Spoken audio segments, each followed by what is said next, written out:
ನಮಸ್ಕಾರ ರಿವ್ಯೂ ಚಾನಲ್ಗೆ ಸ್ವಾಗತ. ನಾನು ಸೌಖ್ಯ ಗಾಂವ್ಕರ್. CJPಗೆ ಆರಂಭಕ್ಕೂ ಮೊದಲೇ ಹಿಟ್ ಹೊಡೆದ ಡೆಲ್ಲಿ ಪೊಲೀಸ್ ಸೆಪ್ಟೆಂಬರ್ 5ಕ್ಕೆ ಕಂಡು ಕೇಳರಿಯದ ಹೋರಾಟಕ್ಕೆ ಪ್ಲಾನ್ ಆಗಿದೆ, ಘೋಷಣೆಯಾಗಿದೆ. ಈಗಾಗಲೇ CJPಯಿಂದ ಇಷ್ಟು ದಿನ ನೀವು ಏನು ನೋಡಿದ್ರಲ್ಲ, ಜಂತರ್ ಮಂತರ್ ಹೋರಾಟ, ಜುಲೈಯಲ್ಲಾದಂಥ ಪ್ರೊಟೆಸ್ಟು, ಅದನ್ನು ಮೀರಿಸುವ ಅದರ 3 ಪಟ್ಟು ಹೋರಾಟ ನಡೆಯುತ್ತೆ ದೇಶವ್ಯಾಪಿ. ಮತ್ತು ಇಂಡಿಯಾ ಗೇಟ್ಗೆ ನುಗ್ಗುತ್ತೀವಿ ಅಂತ ಘೋಷಣೆ ಮಾಡಿದ್ರಲ್ವಾ. ಇಂಡಿಯಾ ಗೇಟಿಂದ ಶುರು ಆಗುತ್ತೆ ನಮ್ಮ March, police head quarters Delhi ಅಲ್ಲಿ ತನಕ ಅಂತ ಘೋಷಣೆ ಮಾಡಿದರು ನಿನ್ನೆ. ಬಟ್ ಈಗ ಪೊಲೀಸರು ಶಾಕ್ ಕೊಟ್ಟಿದ್ದಾರೆ. ಹಿಟ್ ಹೊಡೆದ ಡೆಲ್ಲಿ ಪೊಲೀಸ್ ಏನದು? ಹಾಗಾದರೆ ರಾಜಸ್ಥಾನದಲ್ಲಿ ಏನಾಗ್ತಾ ಇದೆ, ವೆಸ್ಟ್ ಬೆಂಗಾಲಲ್ಲಿ ಏನಾಗಿದೆ, ಮತ್ತು ಡೆಲ್ಲಿಯಲ್ಲಿ ಅಮಿತ್ ಶಾ ಯಾವ ಕ್ರಮ ಕೈಗೊಳ್ತಿದ್ದಾರೆ? ಈಗ CJPಯಿಂದ ಅಮಿತ್ ಶಾ ಇಲಾಖೆ ತಮ್ಮ ಮುಂದೆ ಕ್ಷಮೆ ಕೇಳಬೇಕು ಅನ್ನುವಂಥ ದೊಡ್ಡ ಡಿಮ್ಯಾಂಡ್.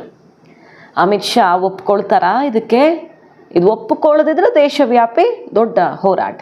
CJP ಹಾಕಿರುವಂಥ ಡೆಡ್ ಲೈನ್ ಏನು ಹೇಳ್ತಿದೆ, ಮೇಜರ್ ಡೆವಲಪ್ಮೆಂಟ್ ಡೀಟೇಲ್ಸ್ ಇಡ್ತಾ ಹೋಗ್ತೀವಿ. ಮಿಸ್ ಮಾಡಿದ್ರೆ ನಮ್ಮ ಚಾನಲ್ನ ಸಬ್ಸ್ಕ್ರೈಬ್ ಮಾಡಿ, ನಿಮ್ಮ ಅಭಿಪ್ರಾಯ ಕಮೆಂಟ್ ಮಾಡಿ ತಿಳಿಸಿ. ಎಸ್ ವೀಕ್ಷಕರೇ, ಈಗ CJP ಸೆಪ್ಟೆಂಬರ್ 5ಕ್ಕೆ ಹೋರಾಟ ಘೋಷಣೆ ಮಾಡಿದೆ. ಈಗಾಗಲೇ ರಿಪೋರ್ಟ್ನ ಮುಂದೆ ಇಟ್ಟಿದ್ದೀವಿ. ಕಾರಣ ಎಷ್ಟೇ FIR ತೆಗೆದಿಲ್ಲ. ಹೋರಾಟಗಾರರ ಮೇಲೆ FIR ತೆಗಿಬೇಕು ಅಂತ ಹೇಳಿದ್ವಿ, ಕೇಸ್ಗಳು ಬೀಳ್ತಾನೆ ಇದ್ದಾವೆ, FIR ತೆಗೆದಿಲ್ಲ. ಕಾಂಪನ್ಸೇಷನ್ ಕೊಡಬೇಕು, ಯಾರಿಗೆ ತೀರ್ಕೊಂಡವರಿದ್ದಾರೆ, ನೀಟ್ ಎಕ್ಸಾಮಿಂದ ಸಮಸ್ಯೆ ಆದವರಿದ್ದಾರಲ್ಲ ಅವ್ರ ಫ್ಯಾಮಿಲಿಗೆ ಪರಿಹಾರ ಕೊಡಬೇಕು ಅಂತ ಕೇಳಿದ್ವಿ, ಕೊಟ್ಟಿಲ್ಲ. ಇನ್ನೊಂದು ದೊಡ್ಡ ಡಿಮ್ಯಾಂಡ್ ಇದೆ. ಏನದು? ಡೆಲ್ಲಿ ಪೊಲೀಸು ಮತ್ತು ಯಾವ ಭದ್ರತಾ ಪಡೆಗಳು ಅವತ್ತು ಅಟ್ಯಾಕ್ ಮಾಡಿದ್ರಲ್ಲ CJP ಮೇಲೆ, ಅವ್ರನ್ನ ಹೆಡೆಮುರಿ ಕಟ್ಟೋದಕ್ಕೆ, ಪ್ರೊಟೆಸ್ಟರ್ಸ್ ಮೇಲೆ ಲಾಠಿ ಚಾರ್ಜ್ ಮಾಡಿದ್ರಲ್ಲ, ಅವರು ಆ ಪೊಲೀಸ್ ಪಡೆ ಈಗ ಕ್ಷಮೆ ಕೇಳಬೇಕಂತೆ. RAF ಮತ್ತು Delhi police rapid action force ಅವರು ತಮ್ಮ ಮೇಲೆ ತೀವ್ರವಾದ ಹಾನಿ ಮಾಡಿದ್ದಾರೆ, ಕ್ರಮ ಕೈಗೊಂಡಿದ್ದಾರೆ. ಪ್ಯಾಲೆಟ್ ಗನ್ ಯೂಸ್ ಆಗಿದೆ, ಲಾಠಿ ಚಾರ್ಜ್ ಆಗಿದೆ, ಇದೆಲ್ಲ ಆಗಿತ್ತಲ್ಲ. ಸೊ ಅವರು ತಮ್ಮ ಮುಂದೆ ಮಂಡಿಯವರು ಕ್ಷಮೆ ಕೇಳಬೇಕು, RAF ಅವರು. ಜೊತೆಗೆ ಡೆಲ್ಲಿ ಪೊಲೀಸ್ ಅಪಾಲಜಿ ಕೇಳಬೇಕು. ಈ ಕಂಡೀಷನ್ ಇನ್ನೂ ಫುಲ್ಫಿಲ್ ಆಗಿಲ್ಲ. ಯಾರೂ ಮರೆತಿಲ್ಲ, ಯಾವುದನ್ನು ಮರೆಯಲ್ಲ, ಹುಷಾರ್, ಸಬ್ ಯಾದ್ ರಖ್ ಜಾಯೇಗಾ ಅಂತ ಎಚ್ಚರಿಕೆಯನ್ನು ಕೊಟ್ಟ CJP. ಇದೆಲ್ಲವೂ ಕೂಡ ನೆನಪಲ್ಲಿ ಇರುತ್ತೆ. ಮತ್ತು the black Monday record documents ಏನೇನು ದಾಖಲಾಗಿದೆ, lathi charge, tear gas, pellet guns, ಅಲ್ಲಿನ ಹೋರಾಟಗಾರರ ಮೇಲೆ ಕ್ರ್ಯಾಕ್ ಡೌನ್ ಪೊಲೀಸರದ್ದು ಎಲ್ಲವೂ ಈ ದೇಶ ನೆನಪಿಟ್ಕೊಳ್ಳುತ್ತೆ ಮತ್ತು ತಕ್ಕ ಶಾಸ್ತಿ ಮಾಡುತ್ತೆ, ಹುಷಾರ್ ಅಂತ ಎಚ್ಚರಿಕೆ ಕೊಟ್ಟಿದ್ದಾರೆ. ಸೊ RAF ಅವ್ರು ಕ್ಷಮೆ ಕೇಳಬೇಕು, ಡೆಲ್ಲಿ ಪೊಲೀಸರು ಕ್ಷಮೆ ಕೇಳಬೇಕು. ಅಂದರೆ ಯಾರು ಕ್ಷಮೆ ಕೇಳ್ದಂಗೆ ಆಯಿತು? ಗೃಹ ಇಲಾಖೆ ಬುಡಕ್ಕೆ ಬಂದ CJP ಈಗ ಅವರು ಕ್ಷಮೆ ಕೇಳಬೇಕು ಅಂತ ಕೂತಿದ್ದಾರೆ. ಇದು ಕಂಡೀಷನ್ನು ಆ ದಿನವೇ ಹಾಕಿದ್ದು, ಧರ್ಮೇಂದ್ರ ಪ್ರಧಾನ್ ರಾಜೀನಾಮೆ ದಿನವೇ ಹಾಕಿದ್ದು. ರಾಜೀನಾಮೆ ಕೊಟ್ಟರು ಸಾಲದು, ಕ್ಷಮೆ ಕೇಳಬೇಕು ಅಂತ. ಆಮೇಲೆ ನಡ್ಡಾ ಅವರು ಮಾತುಕತೆ ಮಾಡಿ ಹೆಂಗೋ ಎಲ್ಲರನ್ನೂ ಸಮಾಧಾನ ಮಾಡಿ ಕಳಿಸಿದ್ರು. ಬಟ್ ಅದನ್ನು ಮಾಡಿಲ್ಲ. FIR ತೆಗೆದಿಲ್ಲ. ಯಾರು ಕ್ರಿಮಿನಲ್ ಬ್ಯಾಕ್ಗ್ರೌಂಡ್ ಇದ್ದಾರೋ, ಮಾಡಬಾರ್ದು ಮಾಡಿದ್ದಾರೋ ಅವರನ್ನು ಬುಕ್ ಮಾಡಿ ಕೂರಿಸಿದೆ, ಇನ್ವೆಸ್ಟಿಗೇಷನ್ ನಡೀತಿದೆ. ಮತ್ತೊಂದು ಕಡೆ ಪೊಲೀಸ್ ಇಲಾಖೆ ಕ್ಷಮೆ ಕೇಳಿಲ್ಲ, ಯಾಕಂದರೆ ಅವ್ರ ಕೆಲಸ ಅವ್ರು ಮಾಡಿದ್ದಾರೆ. ಪರ್ಮಿಷನ್ನೇ ಇಲ್ಲದ ಪ್ರೊಟೆಸ್ಟ್ಗೆ ಇವರು ಬಂದು ನುಗ್ಗಿದ್ದು ಮೊದಲು ತಪ್ಪು. ಪರ್ಮಿಷನ್ ಕೊಟ್ಟೇ ಇಲ್ಲ ಅಲ್ಲಿ. ಎರಡನೇದಾಗಿ ಅಲ್ಲಿ ಅಹಿತಕರ ಘಟನೆಗಳು, ಹಲ್ಲೆ, ಪೊಲೀಸರ ಮೇಲೆ ಕಲ್ಲು ತೂರಾಟ ಆಗಿದೆ. ಅವರು ನಮ್ಮನ್ನು ಹೊಡೀರಿ, ಕೊಂದು ಹಾಕಿ ಅಂತ ನಿಲ್ಬೇಕಿತ್ತ, ಕ್ರಮ ಕೈಗೊಂಡಿದ್ದಾರೆ. ಅದು ಕೋರ್ಟಲ್ಲೂ ಇದೆ ಕೇಸು. ಪ್ಯಾಲೆಟ್ ಗನ್ ಆಗಿದೆಯಾ ಇಲ್ವಾ ಅನ್ನೋದ್ರ ಬಗ್ಗೆ ಕೋರ್ಟೇ ಕಮಿಟಿ ಮಾಡಿದೆ. ಅದಕ್ಕೂ ಸಮಾಧಾನ ಇಲ್ಲ ಅವ್ರಿಗೆ. ಆ ಕಮಿಟಿನೇ ಸರಿ ಇಲ್ಲ ಅಂತಿದ್ದಾರೆ CJP ಅವರು.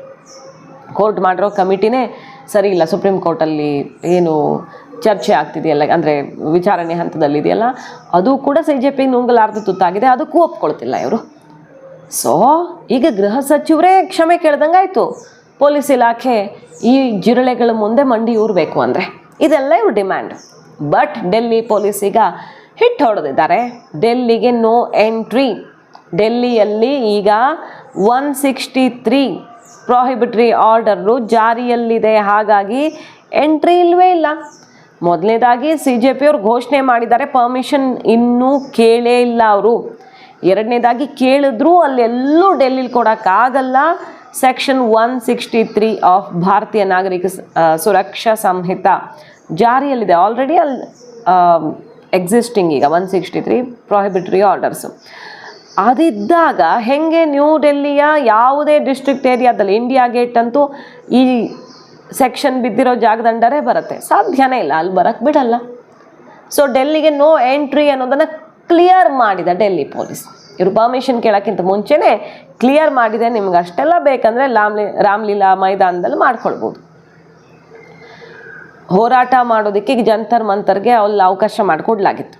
ರಾಮ್ಲೀಲಾ ಮೈದಾನದಲ್ಲಿ ಬೇಕಾದರೆ ಮಾಡ್ಕೊಳ್ಳಿ. ಅದು ಬಿಟ್ಟರೆ ನೀವು ಇಂಡಿಯಾ ಗೇಟ್ ಬಳಿ ನುಗ್ಗೋದಿರಲಿ, ಆ ಕಡೆ ಹೆಜ್ಜೆ ಇಡೋಕ್ಕೂ ಬಿಡಲ್ಲ ಅನ್ನೋದನ್ನು ಕ್ಲಿಯರ್ ಮಾಡಿದ್ದಾರೆ ಈಗ ಡೆಲ್ಲಿ ಪೊಲೀಸರು. ನೂಪುರ್ ಪ್ರಸಾದ್ ಮತ್ತು ನ್ಯೂ ಡೆಲ್ಲಿ ಡಿಸ್ಟ್ರಿಕ್ಟ್ ಆಫೀಸರ್ಸು ಎಲ್ಲರೂ ಮೀಡಿಯಾಗಳಿಗೂ ಇನ್ಫಾರ್ಮೇಷನ್ ಕೊಟ್ಟಿದ್ದಾರೆ. ಯಾವ ಕಾರಣಕ್ಕೂ ಇಂಡಿಯಾ ಗೇಟ್ಗೆ ಒಂದೇ ಒಂದು ನೊಣನೂ ಬಿಡಲ್ಲ. ಹಾಗೆ ಅಲ್ಲಿ ಯಾವ ಕಾರಣಕ್ಕೂ ಅಲೋನೂ ಇಲ್ಲ ಅನ್ನೋದನ್ನು ಪೊಲೀಸ್ ಇಲಾಖೆ ಕ್ಲಿಯರ್ ಮಾಡಿದ್ದಾರೆ. ಸೊ ಚೇಂಜಿಂಗ್ ದ ವೆನ್ಯೂ ಅನಿವಾರ್ಯ ಆಗಬಹುದು. ಪ್ರೊಟೆಸ್ಟ್ ಇವರು ಮಾಡಲೇಬೇಕಂದ್ರೆ ಪರ್ಮಿಷನ್ ಸಿಕ್ಕಲ್ಲಿ ಇವರು ಕೇಳಿದ ಕಂಡೀಷನ್ಸ್ಗೆ ಪೊಲೀಸ್ ಇಲಾಖೆ ಕನ್ವಿನ್ಸ್ ಆಗಿ ಅವಕಾಶ ಮಾಡಿಕೊಟ್ರೆ ರಾಮ್ಲೀಲಾದಲ್ಲಿ ಮಾಡಬೇಕಾಗತ್ತೆ. ಎಷ್ಟು ಬರ್ತಾರೆ, ಯಾರು ಬರ್ತಾರೆ, ಎಲ್ಲಿಂದ ಬರ್ತಾರೆ, ಅವ್ರ ಸೋಷಿಯಲ್ ಮೀಡಿಯಾ ಮಗದೊಂದು ಎಲ್ಲ ಚೆಕ್ ಮಾಡಿ ರಾಮ್ಲೀಲಾಗೆ ಬರ್ತಾರೆ ಬೇಕಾದರೆ. ಇಲ್ಲ ಅಂದರೆ ಇಲ್ಲ, ಟ್ರಾನ್ಸ್ಪೋರ್ಟು ಮತ್ತು ಅವರ ಮೂಮೆಂಟ್ಸು ಎಲ್ಲವೂ ಸ್ಕ್ಯಾನರ್ ಅಡಿಯಲ್ಲಿ ಬರುತ್ತೆ. ಈಗ ಇಂಡೋ ಟಿಬೇಟಿಯನ್ ಬಾರ್ಡರ್ ಪೊಲೀಸು ಅವರಿಗೆ ಮಾಹಿತಿ ಹೋಗಿದೆ, ITBP ಅವ್ರಿಗೆ ಬರೋದಕ್ಕೆ ಡೆಲ್ಲಿ ಸುತ್ತಮುತ್ತ ಭರ್ಜರಿ ಭದ್ರತೆ ಹೀಗೆ ರೆಡಿ ಮಾಡ್ಕೊಳ್ತಿದ್ದಾರೆ. CRPF ಅವರು ಅಲ್ಲೇ ಇದ್ದಾರೆ. ಹಾಗಾಗಿ ಹೆಚ್ಚು ಕಡಿಮೆ ಮಾಡಿ ಬಾಲ ಬಿಚ್ಚಿದ್ರೆ CJP ಅವ್ರಿಗೆ ಕಾದಿದೆ ಹಬ್ಬ, ಯಾರಿಗೂ ಎಂಟ್ರಿ ಇಲ್ಲ. ಸೊ ಬರ್ತೀವಿ ಅಂತ ಘೋಷಣೆ ಮಾಡಿದ್ದಾರೆ ನಿನ್ನೆ. ಇಡೀ ದೇಶದಲ್ಲಿ ಏನಾಗುತ್ತೆ ನೋಡ್ತಾ ಇರಿ, ಹುಷಾರ್ ಅಂತ. ಅಮಿತ್ ಶಾ ಈಗ ಕ್ಷಮೆ ಕೇಳದೆ ಇದ್ದರೆ ಇಷ್ಟೆಲ್ಲ ಮಾಡೋಕೆ ಹೊರಟಿದ್ದಾರಲ್ಲ, ಅಮಿತ್ ಶಾ ಗೃಹ ಇಲಾಖೆ ಅಥವಾ ಪೊಲೀಸರು ಯಾಕೆ ಕ್ಷಮೆ ಕೇಳ್ತಾರೆ? ಅವ್ರ ಕರ್ತವ್ಯ ಅವ್ರು ಮಾಡಿ. ಪೊಲೀಸರು ಹಾಗಾದರೆ ಇವರು ಕಲ್ಲೇಟ್ ತಿಂದ್ಕೊಂಡು ನಿಂತ್ಕೊಳ್ಬೇಕಿತ್ತ? ಯಾಕೆ ಕ್ಷಮೆ ಕೇಳ್ತಾರೆ? ಈಗ ಕ್ಷಮೆ ಕೇಳೋ ಆಪ್ಷನ್ನೇ ಇಲ್ಲ ಅಲ್ಲಿ. ಹಾಗಾಗಿ ಇವ್ರು ಮಾಡೇ ತಿರ್ತಾರೆ ಹೋರಾಟವನ್ನು. ಹೆಂಗೆ ಮಾಡ್ತಾರೆ? ಬಿಟ್ಟರೆ ತಾನೇ ಮಾಡೋದು. ಡೆಲ್ಲಿಗೆ ನೋ ಎಂಟ್ರಿ, ಗೆರೆ ಎಳೆದ, ಲಕ್ಷ್ಮಣ ರೇಖೆ ಎಳೆದ, ಜಿರಳೆಗೆ ಲಕ್ಷ್ಮಣ ರೇಖೆ ಎಳೆದ ಡೆಲ್ಲಿ ಪೊಲೀಸರು. ಮೇಜರ್ ಡೆವಲಪ್ಮೆಂಟ್ ಈಗ ಆಗ್ತಾ ಇರೋದು. ಮತ್ತೊಂದು ಕಡೆ ನೋಡಿ, ರಾಜಸ್ಥಾನದಲ್ಲೂ ಮೊನ್ನೆ ಗೆಹರಾವು ಹಾಕಿದ್ರು. ರಾಜಸ್ಥಾನದಲ್ಲಿ ಇವ್ರ ಟೀಮ್ ಹೋದಾಗ, ಅಷ್ಟೋಶ್ರಾಂಕ ಎಲ್ಲ ಹೋದಾಗ ಊರ ಜನ ಎಲ್ಲ ಮುಗಿಬಿದ್ರು, ಅವ್ರ ಮೇಲೆ ದಾಳಿ ಆಯಿತು, ಕಾರೆಲ್ಲ ಹೊಡೆದ್ರು, ಬ್ಯಾಂಡೇಜ್ ಹಾಕ್ಕೊಂಡು ಬಂದರು CJP ಅವರು. ಇನ್ಫ್ಯಾಕ್ಟ್ ಅಲ್ಲಿ ಏನು ಹೊಡೆತ ಆಗಿಲ್ಲ, ಓಡಿಸಿದ್ದಾರೆ, ಹೆದರಿಸಿದ್ದಾರೆ ಅಂತ ಹೇಳ್ತಿರೋದು. ಬಟ್ ಇವ್ರು ಹೇಳ್ತಿರೋ ತಮ್ಮದೆಲ್ಲ ಹೊಡೆದು ಕಾರೆಲ್ಲ ಹಾಳು ಮಾಡಿ ತುಂಬ ಪ್ರಾಬ್ಲಮ್ ಮಾಡಿದ್ರು. ಸ್ಕೂಲ್ ಒಳಗೆ ಹೋಗೋಕ್ಕೆ ಬಿಡಲಿಲ್ಲ. ಬಿಕಾಸ್ ಎಮ್ಮೆಗಳನ್ನು ಕಟ್ಟದಲ್ಲೇ ಸ್ಟೂಡೆಂಟ್ಸ್ ಕೂರಿಸ್ಕೊಂಡಿದ್ರು. ಅಲ್ಲಿ ಸ್ಕೂಲ್ ಸ್ವರೂಪನೇ ಇರಲಿಲ್ಲ. ಅದನ್ನು ತೋರ್ಸೋಕ್ಕೆ ಹೋಗಿದ್ದಕ್ಕೆ ಇಷ್ಟು ಮಾಡಿದ್ರು ಅಂತಲ್ವಾ ಆಕ್ರೋಶ, ಆರೋಪ ಕೇಳಿ ಬಂದಿತ್ತು. ಈಗ ಘೋಷಣೆ ಮಾಡಿದ್ದಾರೆ ದೀಪ್ಗೆ 48 ಗಂಟೆಗಳ ಡೆಡ್ಲೈನ್ ರಾಜಸ್ಥಾನ BJP ಸರ್ಕಾರಕ್ಕೆ.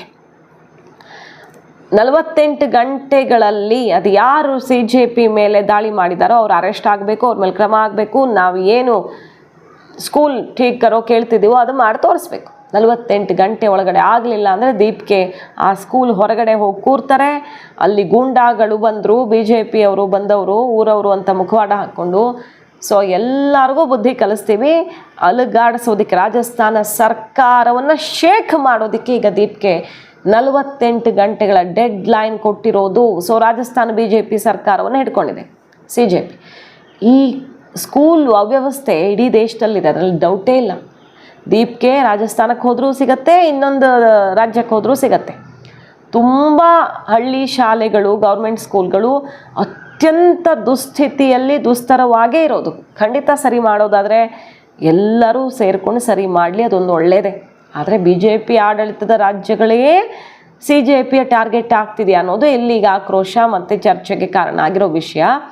ವೆಸ್ಟ್ ಬೆಂಗಾಲಲ್ಲಿ ಆಪೋಸಿಷನ್ ಸ್ಪೇಸ್ನ ತಾನು ಫಿಲ್ ಮಾಡಬೇಕು ಅಂತ CJP ಟ್ರೈ ಮಾಡ್ತಿದೆ. ಬಿಕಾಸ್ ಹಫೀಜ್ ಅನ್ನುವಂಥ ವ್ಯಕ್ತಿ ಒಬ್ಬ ಅಲ್ಲಿ ಸ್ಕೂಲ್ ಪರ ಮಾತಾಡಿದವರ ತಂದೆ ಸಾವಾಯ್ತಲ್ಲ, ಕೊಲೆ ಆಯ್ತಲ್ಲ, ಅದನ್ನು BJP ಅವ್ರು ಮಾಡಿಸಿದ್ದು ಅಂತ CJP ಹೇಳ್ತಾ ಇದೆ. ಈ ಘಟನೆ ಆದಮೇಲೆ CJP ಎಕ್ಸ್ಪ್ಯಾನ್ಷನ್ ಕೈ ಹಾಕಿಬಿಟ್ಟಿದೆ ವೆಸ್ಟ್ ಬೆಂಗಾಲಲ್ಲಿ ಏಕಾಏಕಿ. ಬಿಕಾಸ್ ಅಲ್ಲಿ TMC ಈಗ ಅಸ್ತಿತ್ವನೇ ಇಲ್ಲ, ಎಡಪಕ್ಷಗಳಿಗೂ ಅಸ್ತಿತ್ವ ಇಲ್ಲ. ಆಡಳಿತ ಮತ್ತು ಆಪೋಸಿಷನ್ ಎರಡೂ ಕಡೆ TMC NDA ಭಾಗವಾಗಿರೋರೇ ಆಗಿಬಿಟ್ಟಿದ್ದಾರೆ. ಸೊ ಈಗೇನು ಮಾಡೋದು CJP ಪ್ಲ್ಯಾನು? ಆ ಸ್ಪೇಸಲ್ಲಿ ವಿರೋಧ ಪಕ್ಷವಾಗಿ ತಾನು ಕೂರುವಂಥ ಒಂದು ತಯಾರಿ ಕಾಣಿಸ್ತಾ ಇದೆ ಅಲ್ಲಿ. ಭರ್ಜರಿಯಾಗಿ ಎಕ್ಸ್ಪ್ಯಾನ್ಷನ್ ಕೈ ಹಾಕಿದೆ. ಮತ್ತು ಅಲ್ಲಿ ಸ್ಕೂಲ್ ಕಟ್ಟಿಸ್ಬೇಕು, ದೊಡ್ಡ ಇಂಟರ್ನ್ಯಾಷನಲ್ ಲೆವೆಲ್ ಸ್ಕೂಲ್ ರೆಡಿ ಆಗಬೇಕು ಕೆಲವೇ ದಿನಗಳಲ್ಲಿ. ಯಾರ ಹೆಸರಿಡಬೇಕು? ಈಗ ಸತ್ತಿರುವಂತಹ ಆ ವ್ಯಕ್ತಿಯ ಹೆಸರನ್ನು ಇಟ್ಟು ಸ್ಕೂಲ್ ಕಟ್ಟಬೇಕು.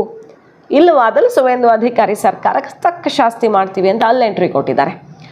ಸೊ BJP ಆಡಳಿತ ಇರುವಂತಹ ರಾಜ್ಯಗಳೇ ಈಗ ಗುರಿ ಆಗ್ತಾ ಇರೋದ CJPಗೆ. ಹರಿಯಾಣ, ರಾಜಸ್ಥಾನ, ಮಹಾರಾಷ್ಟ್ರ, ಅಲ್ಲಿ ವೆಸ್ಟ್ ಬೆಂಗಾಲು ಸ್ಟ್ರಾಂಗ್ CMಗಳಿರೋ ಕಡೆನೇ ನುಗ್ಗುತ್ತಾ ಇದ್ದಾರೆ. UPಲಂತೂ ಯೋಗಿ ಆದಿತ್ಯನಾಥ್ ಸ್ಕೂಲ್ಗಳಿಗೆ ಎಂಟ್ರಿನೇ ಇಲ್ಲ ಅಂತ ಗೆರೆ ಎಳೆದು ಬಿಟ್ಟಾಗಿದೆ ಆಲ್ರೆಡಿ.